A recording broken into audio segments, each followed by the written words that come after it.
শ্বশুরবাড়ি খাবার দেখেন, গরু কালো গুলো হবে, চুইটাল হবে, কলিজা হবে, বড় হবে। শ্বশুরবাড়ি খাবার দেখেন, চীনা হাঁস হবে, হবে 250 টাকা, চীনা হাঁস 350 টাকা।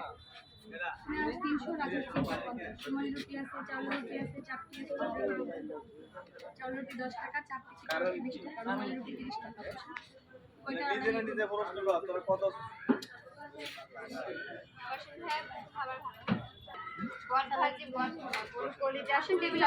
চীনা হাঁস হবে, রাজহাঁস হবে, দেশি হাঁসের লাল ভুনা, কালো ভুনা, চুই ঝাল হবে। দেশি হাঁসের লাল ভুনা, কালো ভুনা, চুই ঝাল 250 টাকা, রাজহাঁস হবে, চীনা হাঁস কত করে? 250 টাকা। দেশি হাঁস 250 টাকা, যেটাই নেন। চুই ঝাল, কালো ভুনা, লাল ভুনা যেটা না 250 টাকা। বাবা চলো এখন নাটক দাও না কেন আবির ভাই?